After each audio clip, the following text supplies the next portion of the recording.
some backstory to how this session came to be. If for those of you who know Taylor Holiday on Twitter, he does an incredible job stirring up a lot of interesting discussion. As long as I've known him on Twitter, every year he'll have like a few topics that he's really bullish about, and regardless of whether you agree with him or not, he gets people to think, right? And so he put out a tweet which sparked this whole debate. If we can get that tweet on stage in July of this summer, and he asked the question, and this tweet like really kind of exploded. A lot of people jumped in. A lot of people had really strong opinions about this, as they usually do with Taylor's hot takes. So the question was, does anybody have any research that validates that creative metrics like thumb stop, CTR, engagement, etc., have any relationship to financial performance? I'd love to read it.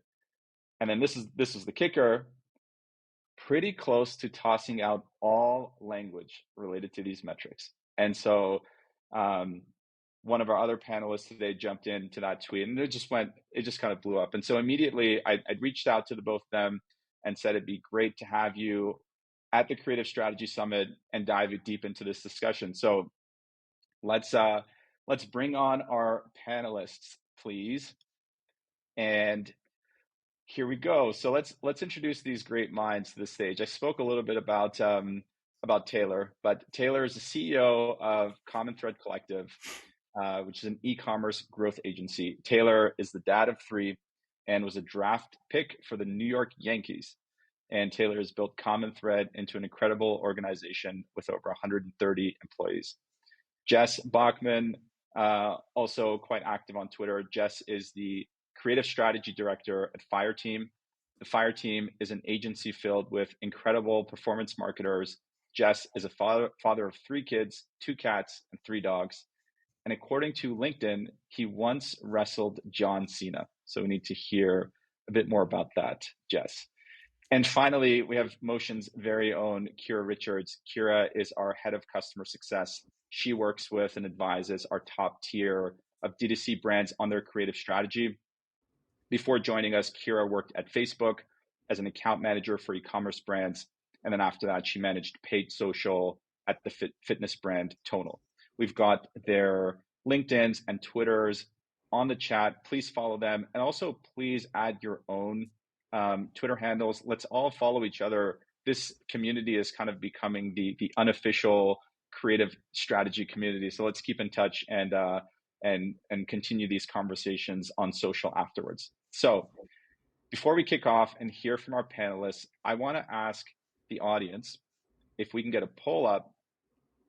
I want to ask all of you if you think there is any relationship between creative metrics and financial performance. So let's get this poll up and let's hear what you think. And then we'll see if after the session, if you've changed your mind at all. Have we gotten the poll up? Okay. Oh, I love it. Look at that. I love it. Oh, well, I got to tell you all, Taylor is quite convincing. And so we'll hear everybody's opinions here. But as a sneak peek, I think Taylor is the only one truly representing his point of view. So he's a little bit outnumbered here, but he can take it. He's usually the contrarian and up against a large number of people who disagree with him, but that doesn't usually matter, and he's able to hold his own. So it's all right. Taylor can handle it. So let's kick off with you, Taylor. Tell us about that tweet. What led to it? Do you still believe in that today? Just give us a little bit of background, like what got you to that point to put out that tweet, other than liking to rile up the Twitter community. Well, yeah, it's funny because even the way that we're interacting with the tweet is the idea that I expressed an opinion. And I would just contend that I actually didn't at all. I just simply asked for a standard of belief to be crossed for myself. And that's genuinely what I'm after, is I actually am pretty agnostic to this issue. I would love for it to be true that I have clear indicators to make decisions on with creative, but I have seen no evidence for it. And so even what I was genuinely requesting is I would love to read the research and understand how to apply these ideas in practice. Because a lot of the way I think about things is I run a company where we have to deploy process across lots of people. That's what an agency is. And so I have to come up with a framework for making decisions. And so the question I'm after is, what is that framework? What is that decision? And what evidence do I have that it will produce better results for my customers? And there's more experientially in there that I've done, and I have done a bunch of our own research. I've never found anything. So I was genuinely inquiring, and it seems like because so many people here believe the chat should be flooded with the evidence. I'd love to see it, but as of yet, I haven't found it. One follow-up question for Taylor, and then would love to get Jess and Kyra's opinion. Did you end up tossing out all language related to these metrics, or are you still using them in some sense and trying to find that firm correlation? We are actually still in our own research phase. So we have continually over time tried to raise the standard for belief. Like, this is a principle that I think of in life generally. In an era of lots of disinformation, I think it's a pretty important practice to try to say, at what point will we definitively say something is true? And I think we are in the process of trying to reach that conclusion. We literally will have a paper that we're going to publish here in the next week or so about this topic. But I'm curating information in a way. So no, we haven't tossed anything out, because I'll tell you what, there are a lot of customers that just are in love with these things and demand it, and their internal process requires it. And so we're in a dialogue with other people's opinions alongside our own all the time with customers. So it's not how we build our creative process. It's not around these metrics, but they still are often, you'd find them in reports, you'd find them in conversation and dialogue with customers. Love that. Would love to get back to you on hearing more about what the creative process looks like in the absence of these, but we'll get back to you to elaborate on that. Jess, tell us your perspective. I think you replied to that tweet with a very firm opinion on this. Tell us about it. What did you say, and what do you think about the response to Taylor's request for information? Well, what I think was really interesting about that tweet is not that there's like a lack of proof or evidence, is that there's actually evidence to the opposite case. And I've run the correlation of those metrics to ROAS on our data. I know Andrew Ferris has run it on his data. Taylor, I don't know if you looked at that on your side with your data, but the correlation is not there. And so as a creative, I'm like, it's like a earth-shattering, does this even matter? Who am I type moment? And you have to sort of process and sort of work through that. And I think there's a few points. I think one is that fundamentally that correlation doesn't exist because there's just a lot of dirty data going on. And like, the more you spend on an ad, the bigger a winner it is, the more downward pressure there is on these creative metrics, as they have to appeal to people that aren't the lowest hanging fruit as well. But also, like, these metrics like thumb stop or hold rate, they're really just a few actions in a very long chain of actions that will eventually lead to a purchase. And so if you're looking for, like, trying to find the correlation between the start of the chain and the end of the chain, I'm not sure you'll ever find it. And you do see this type of like confusing non-correlation in other things, like in baseball, batting average does not correlate to wins. And in football, like total rushing yards or total passing yards has a low correlation to winning the game. So like the running back and the quarterback, like, they still go out there and they still got to do their thing and try and maximize yards on each play. But it feels like, for me, like, the creative metrics is like watching game film. It's like, after the game, you go back and you look at it and you see where you could improve, where the adjustments are, you make those adjustments, and then you hope that they do better and hope for better financial outcomes. Kyra, go ahead, Kyra, but there's a lot there to grab onto. But go ahead, Kyra. There's a lot we're going to unpack today, right? I do think one thing, because I run the same correlations, and it's hard. You're never going to get consistent correlations between a single creative metric and ROAS. And there's a lot of different things that might cause that. But I think one of the things that stands out to me, and the difference in some of the more junior creative strategists and senior creative strategists that I've worked with, is that a lot of times we actually have to look at creative metrics in combination with each other to tell a story of what's happening with an ad, so that we can, as Jess mentioned, kind of figure out from that game film where we might want to go next. And I think when I take a step back and think about how that can tie into financial performance, one of the things that I don't think we talk enough about sometimes, especially on the media side, is all of the cost that goes into producing content, getting ads created. And so there's so many times when we're dropping ads into accounts and we're like, bad ads, spend $100. Okay, that one's done. And then we don't do anything else with it. And I think sometimes the magic of these creative metrics is that we can say, hey, it didn't work this time, but what I'm seeing is this actually did do a good job of getting people to come in. We just actually didn't get them to click out to the site, or maybe it was that the site didn't align with the experience and so we didn't get them to purchase. But we can pinpoint where we might need to fix something so that we can go back and say, hey, let's make a couple small tweaks instead of starting from ground zero. And now we can start to launch that. And that's where I think we can start to get more of that scale in accounts.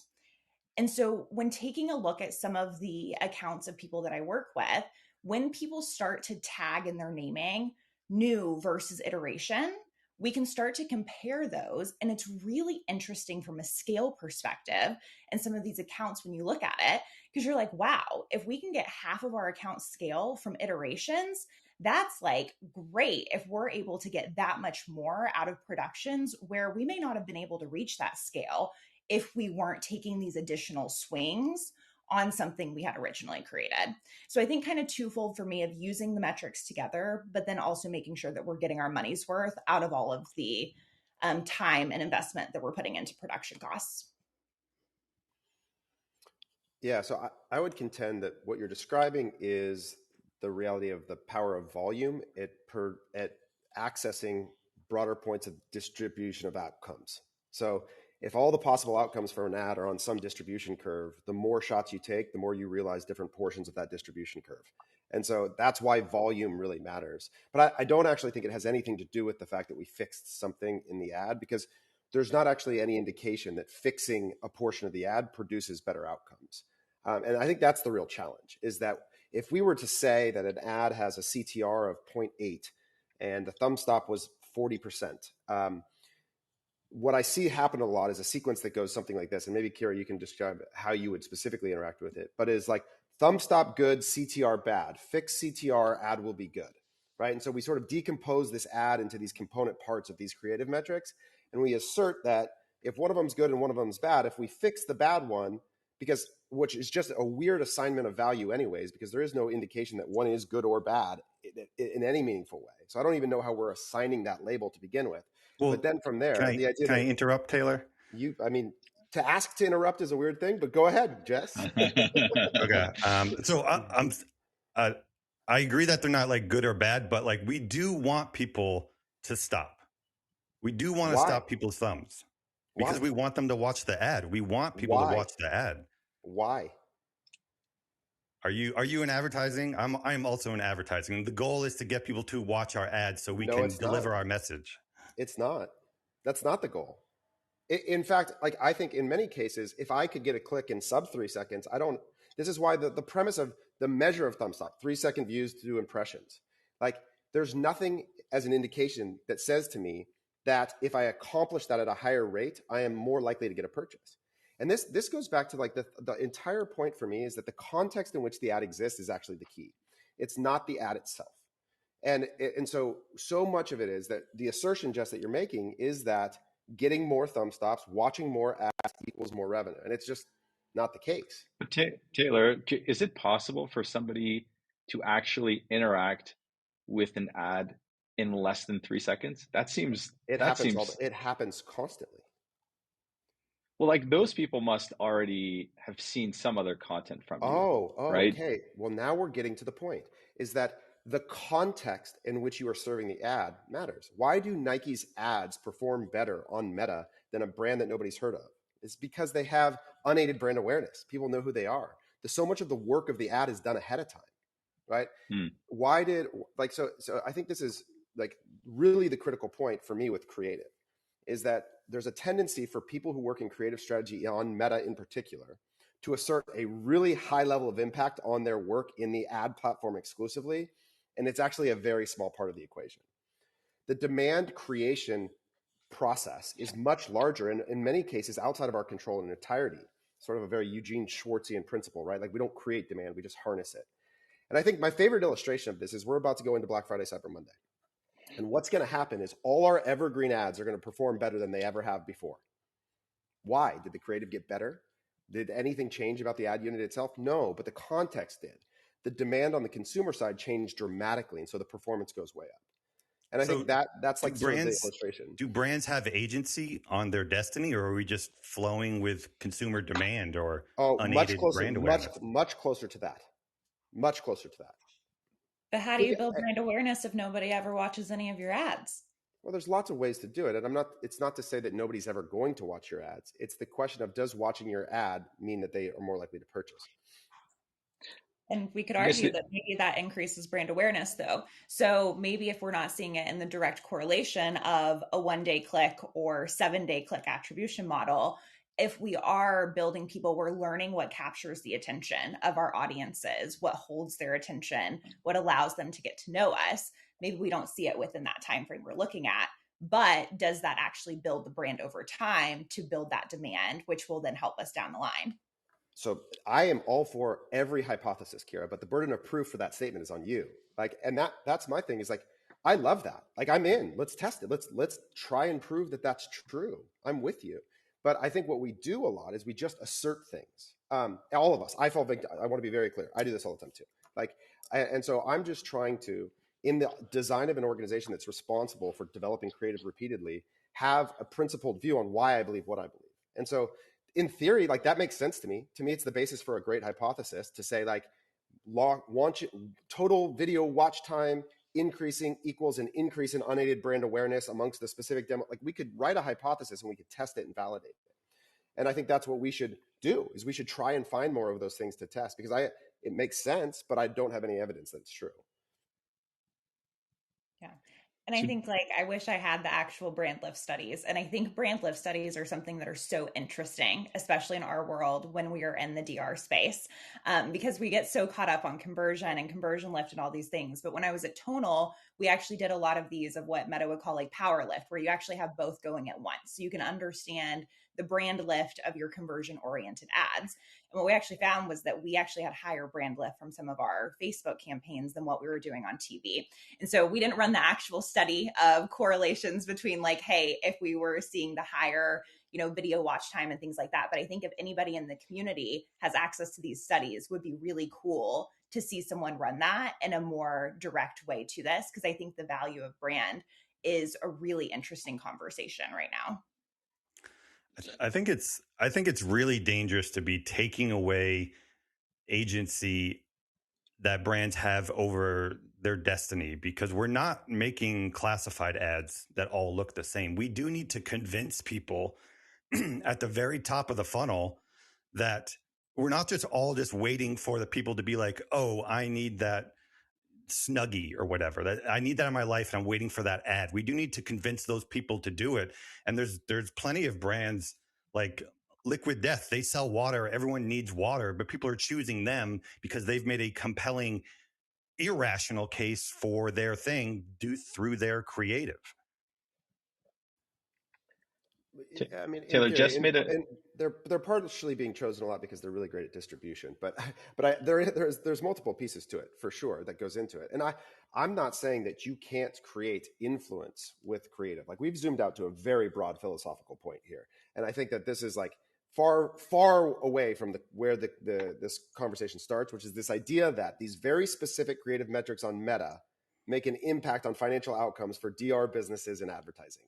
Now, because I don't know that there's a very direct way for us to get to a place does creative matter? Like, yes, I think it does. In fact, I would argue that in many ways, it's the context that you're creating surrounding the ad on Meta that actually makes much more of the difference. And Liquid Death, I think, is a great example of that, is that they don't try to win the game by iterating on Facebook ads. They're sort of like the perfect illustration of this idea. And with all transparency, we run Liquid Death's paid media. And so I know very clearly how they treat that channel. And it's just not iterating on headline tests and hook rate. That's not their creative process at all.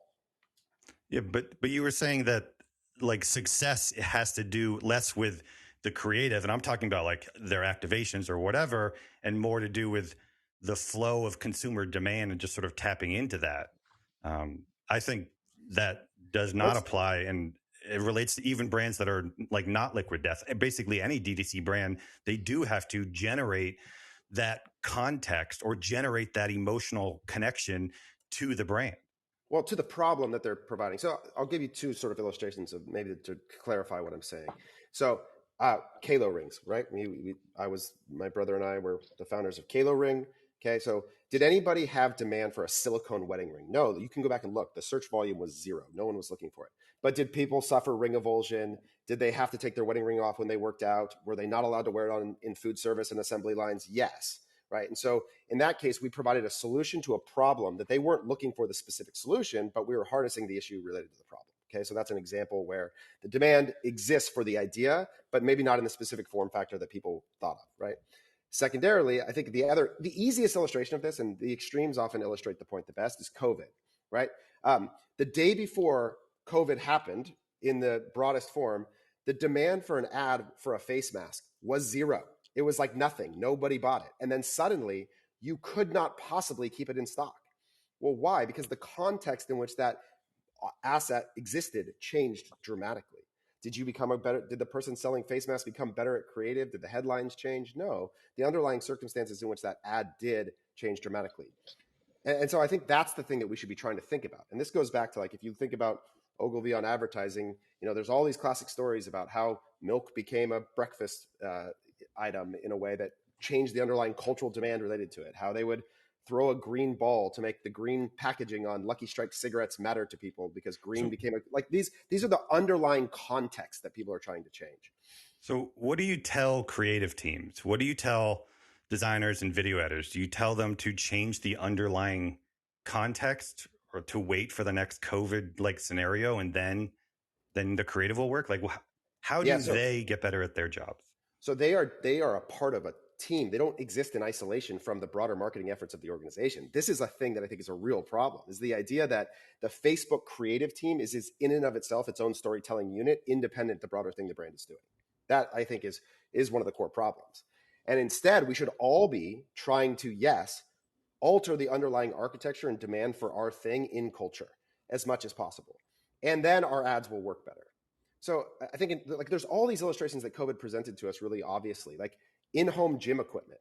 There is nothing anybody could have done to make gym equipment more in demand outside of that moment being created. Now, today, what do we do in light of that? Well, we've got to come up with a different story for a different moment, but the brand should pull on it at every level of the communication chain, not try and solve it in the iterative ad account, independent the rest of the organization. So in that scenario, Taylor, you have COVID, you have increased demand for in-home gyms. So that's like a constant, right? So now you're operating in this environment. There's still a difference between the kinds of messaging that would work better or worse in light of that shift in context. So you're now existing in that context, and your job is to produce new assets that are going to communicate some kind of response to people, get them to buy the product. Surely there's a difference in performance in the way that you message certain features, benefits, what this thing is. Like there's once you have that, I agree. Once you have that like shift in demand from like a broader context, that's like the most important thing. Then you're operating in that environment. What do you do to make the most of it? What do you do to drive most revenue? Like presumably you're doing something around like testing messaging of some kind to understand what people resonate with the most. Yeah, I would say the sequence of priority for me is offer is number one. What am I actually selling with clarity of the price? I think that's the largest lever that you have, is to actually change the thing that you're selling and the way that you package and describe it. So that, I think, is the thing that I would test most often. And then I'm all for coming up with, we own a skincare brand, Bamboo Earth. And the underlying problem that the product solves is very different by season. So in the winter, you have much more dry skin. We sell a moisturizing product, right? So in the winter, in January is our best month of the year because the problem is the most acute, right? But that problem disappears in the summer. I can't any longer message with the same effectiveness and the same ad creative, same way, because the issue for people is not as acute. So in that scenario, I have to come up with new angles, new messaging to solve for new problems. And in 3 seconds. In however much, yeah, sure. Very often in 3 seconds, and usually faster, to be candid. The average watch time on most of our stuff is 2 to 4 seconds, like everybody else, right? So the point is that I am all for, and Jess, this is actually, I think, if I look at you from the outside, I think you are an immensely gifted creative. And I think it is intuitive to you. And I think, Kyra, I'm sure you are too. I don't know you as well. But Jess, like, I watch what you do and your ability to synthesize cultural conversations and put them together in ways that are extremely compelling. And I think that's a gift that I watch a lot of creative people have. And I'm all for people like you coming up with as many ideas of things that we could test, launching them, and seeing the results. What I'm far less interested in is trying to iterate on the outcome to produce a second batch of things. Well, let me give you some insight into our process. I don't know what your process looks like in terms of creative, but with us, we run ads, we test them, certain amount of spend. We do look at the creative metrics. If the financial outcome is close, like let's say we want a CPA of $50 and the ad is at like 75 or something, and the thumb stop rate is low, below where we feel like it could be, we can fix the thumb stop rate. And if we can fix the thumb stop rate, that is often enough to get it over the line. Whoop, whoop, whoop. But that's not true. You don't have any evidence of that. So I'm an agency owner. I run ads. I don't collect. I'm not a researcher, but this is what we do all the time. What evidence are you looking for? Like, if that were true, there would be a correlation between those things and ROAS. That's just the reality. Is if that were true, yes. If you fixed something and it produced consistently an alternative outcome that's financial, you would be able to see that in the data. No, because you can't find that in the data because the data is dirty. There's no chance that the first 3 seconds of an ad has an effect on the final when they click purchase. It's not there. But you can fix these when ads are close. We have found, not always, not all the time, but when we do fix certain parts of an ad, there are enough to get over the line. So we do it consistently. So I don't know, like, I just need you to define those phrases. Like when you say get over the line, what do you mean? Above the CPA target. Okay, so if that were true, Jess, that would be revealed in the data. If you could produce an alternative increase in some metric and it produced a corresponding increase in another, that's exactly what correlation is.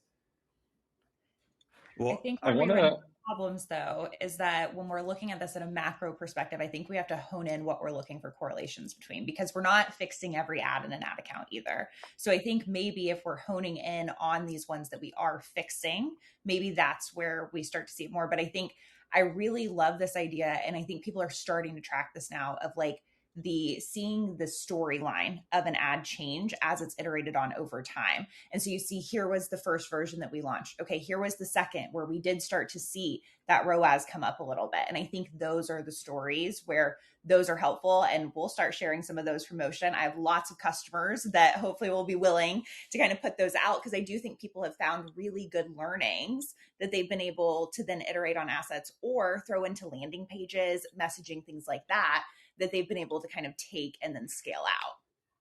Here's the reason why this won't ever work is because the idea that we're running tests is flawed on the basis of the variability of the environment they're delivered in. So if we just think about the number of axes that change for every single ad distribution, placement, time, geo, age, gender, you will never replicate the same environment that the ad gets delivered in. And this is why, like, what's one of the crazy things, and this is really what makes creative so hard, in my opinion, is that if you ran the same ad, the same exact ad, multiple times, you'll get wildly variable results. It's the same with everything in marketing. It's the same with media buying tactics. It's all different all the time.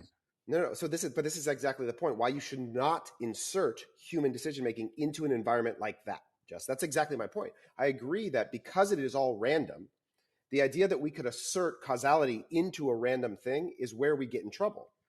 Human decision-making is inserted as soon as the creative is inserted. There's a million human decisions that are part of this machine. Right. Well, okay. Be more specific. So why is it now an offense to insert another human decision that that where you're judging the creative based off the hold rate or something. It's an offense when you make a claim about that decision. So I think that's the difference. If you were, we have to put ads into the ad account. Yeah, I think those are making claims. Every decision a designer makes is making a claim that I'm making this decision because it's going to work.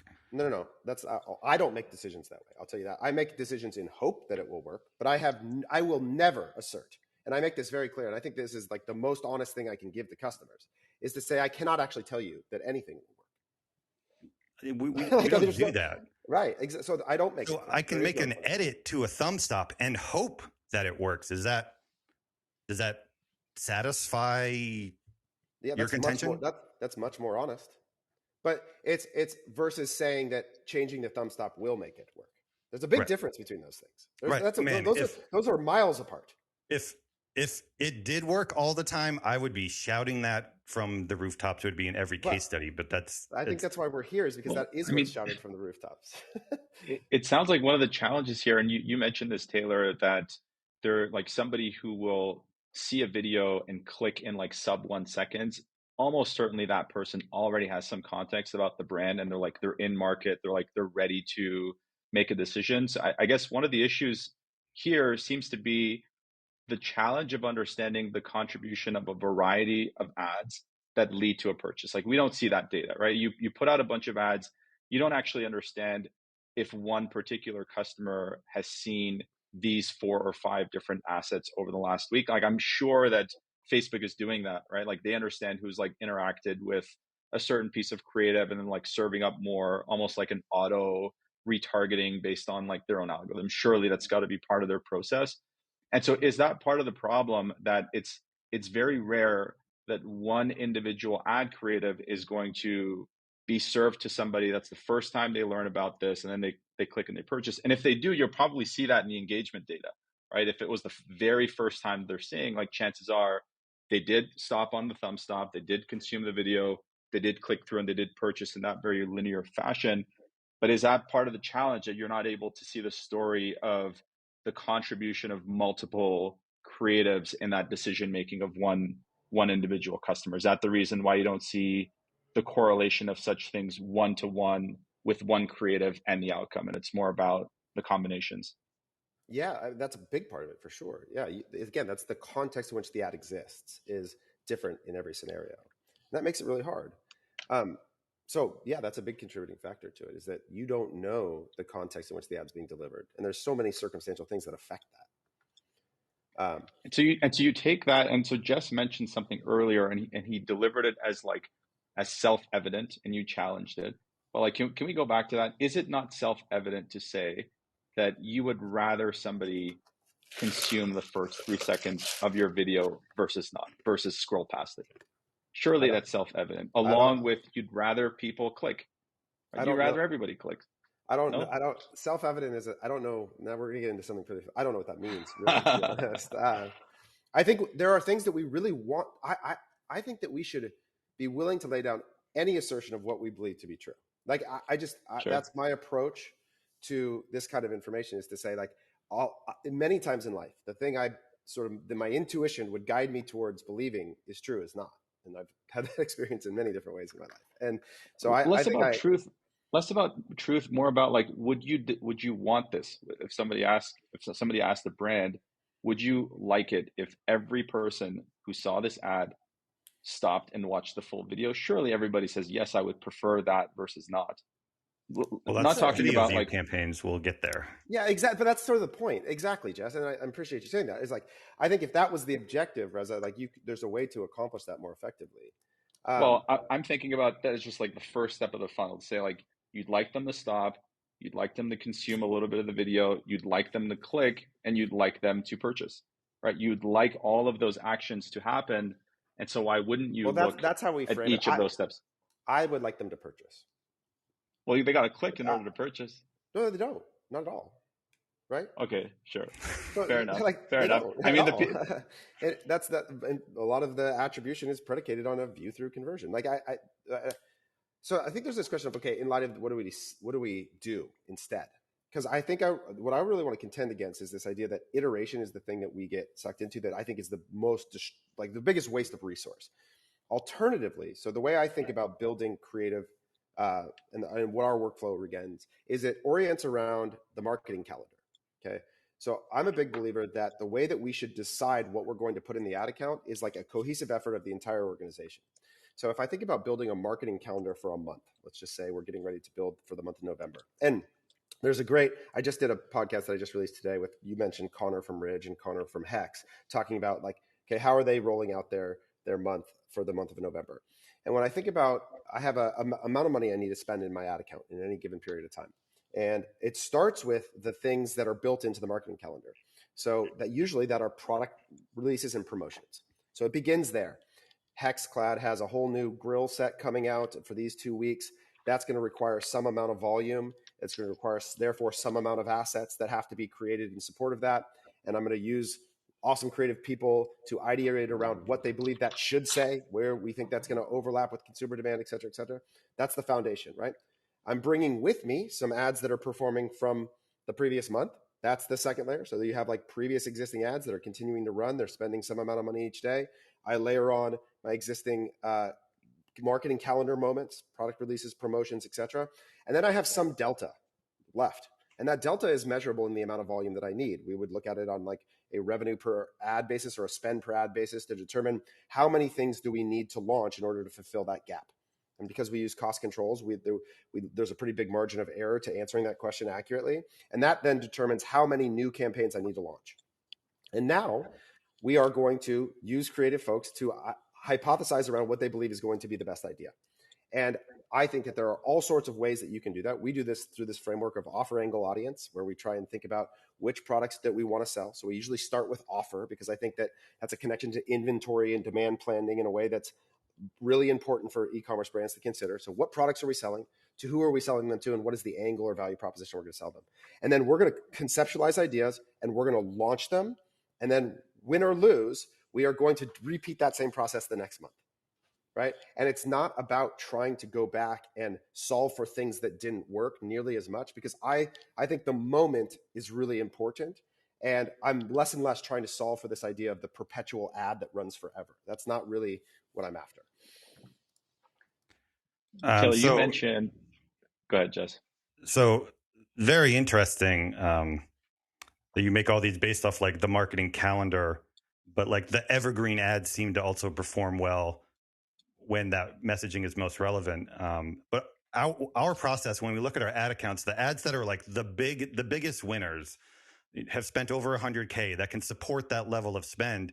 When we look at the file name, they're like V3, V4, V5. They're like the fourth iteration of that particular ad. And I'd be really curious, because I think, financial objectives can mean a lot of things. And so creative, I feel like iterating on creative when it's close to performing well is almost a financial imperative, because it's more expensive to create new stuff over and over and over again. And I feel like a lot of brands don't account for creative production, or think that creative is like infinite and free and you can just test 100 things. And so you do need to retweak and retool stuff. And we found that the biggest ads are ones that have been the most manhandled, I guess. Yeah, I don't know how to contend with that. That's not exactly my experience in terms of ads being the best performing ads, all saying V3 and V4 in them. That's awesome. I think that what I would say is that you hit on something that I think is incredibly important, which is asserting how many ads you need to make in order to accomplish the spend goal, and building, I think, actually creative ops. Like, there's a lot of talk about creative strategy as this unicorn position that drives brands forward. I actually think it's fundamentally creative operations, because the ability to produce a lot of ads at a cost efficient basis in a consistent way that connects to the inventory and product and offer that I want in a consistent fashion each month is, I think, the system that drives success. It's like, how many ads can I make that aligns to the amount of money that I need to spend and connects to the marketing calendar, gets things in on time and launches them, is really the key to success. And more so than taking the ad and trying to then go and relaunch it quickly, because it's really hard, actually, in my experience, Jess, and I don't know if you feel this way too, predict that creative process around iteration, because you're unclear on whether something is going to work or not. And so how much work I'm going to have to do becomes really variable and hard to determine. Well, the iterations don't have to happen immediately right after each other, right? Like in the cycles that you described, as you're taking learnings from your past creatives, you can still look at them and say, there's something around this one that worked that we quite like. And for, this next quarter coming up as we're doing our planning, we're going to take inspiration from some of these and we're going to create some new assets that aren't like 100% brand new concepts, but they're slight iterations to these other ones and maybe the hypothesis has nothing to do with any creative data. They just look at it, they look at the performance and have some hypothesis that we think we got 80% of the way there with this creative. Maybe let's, add something to it, not necessarily, week over week like that, but taking your learnings and putting that into your next kind of planning cycle. Where artists get their inspiration is on them, and I respect whatever their process is. Like to me, this is much closer. Ad creative is much closer to the development of art, and the people I've seen be great at it are closer to artists than they are to data scientists. Like that's just, and I experience you that way. I think you are a really gifted creative in a way that I got my SoundCloud. Yeah, exactly. And so Reza, whatever the, there's the classic David Ogilvy quote that like good information informs good inspiration, right? And I think that that's probably true. And so I would support whatever process they have to get there. It's the claim being made about the iteration or to a part of the ad that I contend. Taylor, I'm curious about like even the concept of iteration, because we iterate in almost every other field. Every car is an iteration on another car. Every rocket is an iteration on another rocket. And then, but like, why can't ad creative also be an iteration until we, get something that goes to the moon? I would just argue that those are very, very rigorous, disciplined relationships that they're determining the iterations to causal outcomes. That like, and I think that's the key, Jess, that they're actually much more scientific in our process. I just think the honest truth is we're not very scientific, and we think we are, but we aren't in this arena at least. And it's hard because the data is extremely variable. But you brought up baseball earlier, right? And I think it's a great example where if you go actually into how that sport is driving towards, is that they are ruthlessly hunting all the time the metrics that do correlate to producing wins and trying to build and organize their team around it. Now, there's a market cost factor that also plays into sports and how they try and arbitrage different metrics. But yeah, I think that's exactly what they do. The team owners, but when you step to the plate, you're not trying to create some sort of correlation causality. You're trying to hit the ball, and you need to work on your swing in order to do that. But that's not true. So I'll give you an example. When I grew up playing baseball, I was taught repeatedly to hit the ball on the ground up the middle. I planed my swing that way. I worked on it every day, countless hours, hard ground balls. We used to play this drill called Beat the Infielders, where our job was to try and hit the ball on the ground past the infielders. Because at the time, the leading knowledge was that the highest value thing you could do was hit a hard ground ball back up the middle. Well, it turns out that the data has actually revealed that that's the worst place to hit the baseball. It's the lowest value outcome is on the ground up the middle. And so what did everybody do?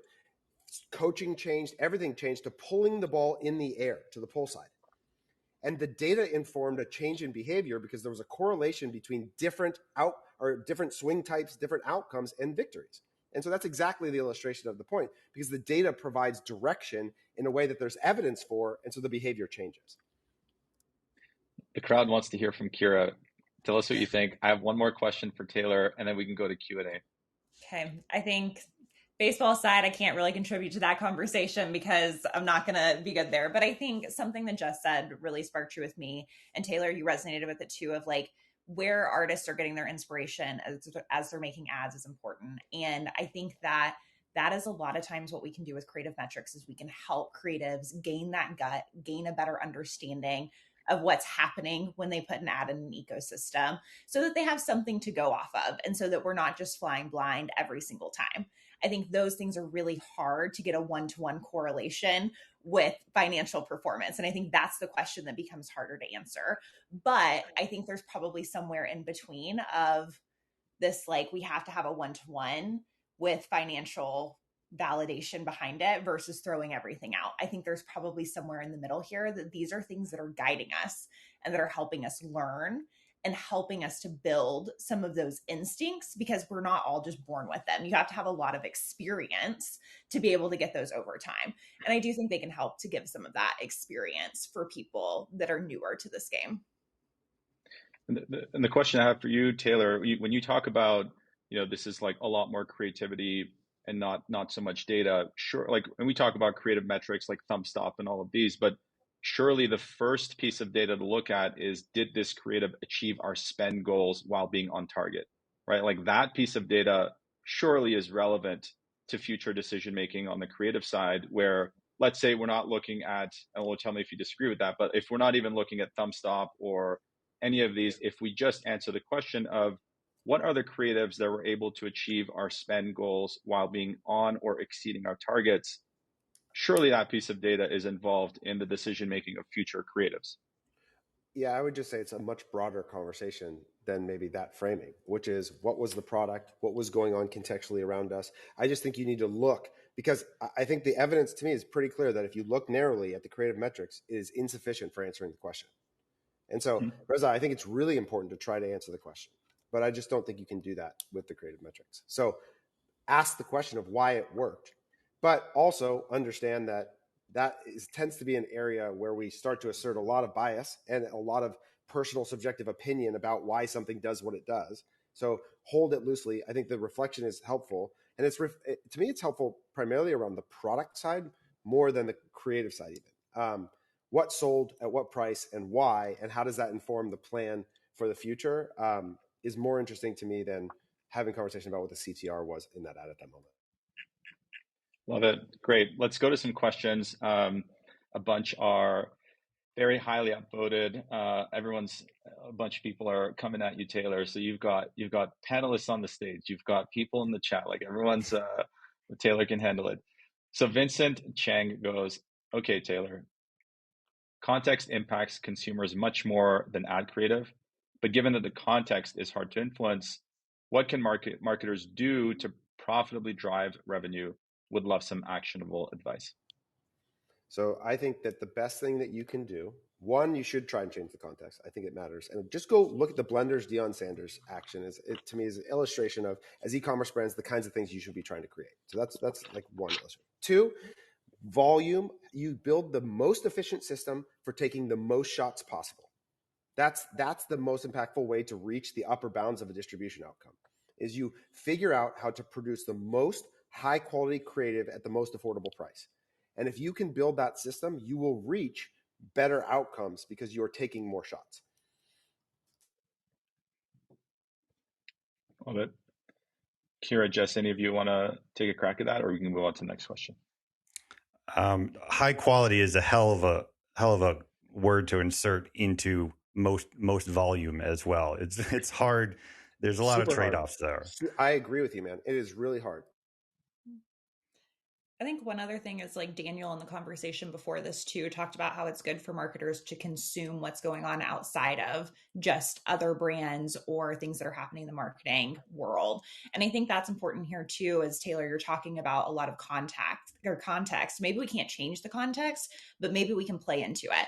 And so I think there is this nice thing where we can't just look at, creative metrics in a vacuum, but if we combine those things with other things that are happening in the world and we can tie our brand to something or make it relevant in a way, that there are things we can do to make sure that we're showing up in the best way, either seasonally or if there's big moments and things like that too.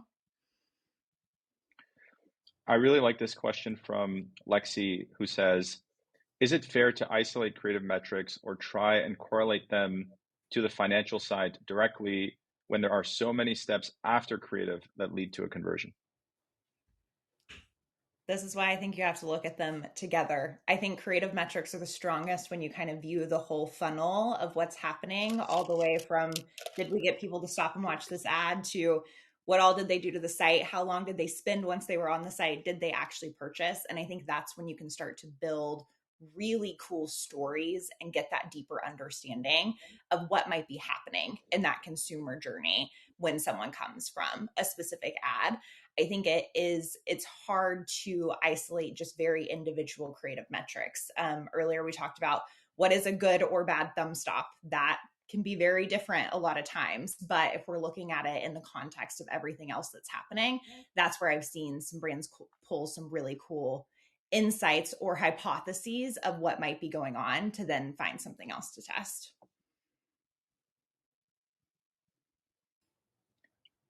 Quick follow-up on that. What do you think about the following, Taylor? What do you think about creative metrics as a input source for generating new hypotheses?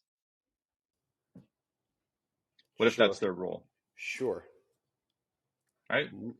Like do they have to? I would only have a problem if you told me that was the causal link to better roast. But again, how you as a creative get your inspiration, I as sort of someone who doesn't function specifically in that role would say, hey, I want to help you think about the economics of this deal, the operational side about what inventory positions are, what the margin of the sale is, the value of this customer over time.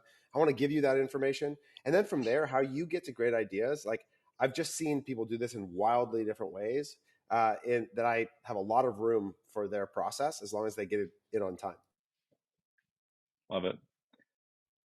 Jess, anything to add here? Nope. Great. I'm also interested in this. Taylor, another question for you from Gabriel is, can you walk us through your creative process or maybe your team's process? Yep. I get the kind of, you mentioned the operational side, the planning, all that's like super cool and interesting. But when it comes down to like blank canvas, you're deciding, or your team's deciding like new creatives to produce. What does that look like? How do they make their decisions? Is there any kind of systematic approach there, or do the different creative members do their own thing to come up with the ideas, as long as the execution is done at the volume and speed that you're looking for? Yeah, so we have a very robust process on this. We call it Wayfinder Wednesday at CTC, and our whole basically organizational operational system moves around the creative planning process. And I'll give you the best example I can have, because right now we're getting ready for November, and we're trying to get out a couple months in advance, like we all would hope to be someday. But the way it works is it's connected to the media planning process. So a buyer for, let's just use Meta as the example here, and your creative strategist and our growth strategist all meet together. And what the media buyer does is, I outline this process. They're going to build a spend plan based on the budget that the growth strategist and the customer have defined for the month in the channel. And they're going to start by building a media plan that begins with what campaigns are coming with me, what is their daily spend. So we have these spend trackers where we plan every dollar for every campaign every day. And we say, okay, campaign X is spending $150 a day, and I believe that that's going to last throughout the month. It toggles up on Saturdays and Sundays, and Black Friday we think you're going to get this much out of the campaign. Okay, so that's that percentage of the budget. Then, like I said, we go to the marketing calendar and we say, okay, Igloo Coolers has this big product drop on this day. We have this much velocity that we want to move. The expectation is at this efficiency, we need to spend this much. We're going to do 3 concepts because we have this many assets. A lot of it is constrained sometimes by the amount of assets that exist for the thing, right? There's this many videos, images, etc. And we define these things. We work in what we call concepts. Every concept has 3 ads. Every ad has two size variations, 9x16, 1x1. And those are sort of arbitrary. They just create a creative production process that you can systemically replicate. So the words all mean the same thing. So again, now I layer in the media planner, takes the concept for each thing, puts an applied budget on it for the coming month. That's the next layer. So now I've got my spend plan is building, and then I get to that gap. Okay, now whatever that gap is where I have to fill with evergreen or concept moments, now we're going to have conversations around product first.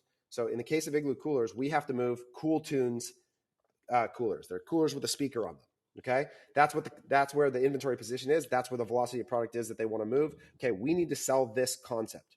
Now from there, this is where I think there's the most room to go, okay, we're generally going to think contextually in this moment in time, in the month of November, what would people be doing with coolers? Because the question we try and answer is, why does someone need to buy this product right now, today? That's what we're trying to do. We're trying to sell direct response ads. And so the angle inspiration then is collaborative. It's conversational. Now we're in the ideating space where we've moved away from anything related to data, and we're now moving into looking at the assets. What value propositions do we have to pull on? And we're going to create hypotheses and build them. And they're going to have a specific go live date. And that whole media plan is going to ladder up to the budget so that we know exactly how many ads we need, what days they're going to go live, and we can begin the process from there. So that's sort of what it looks like.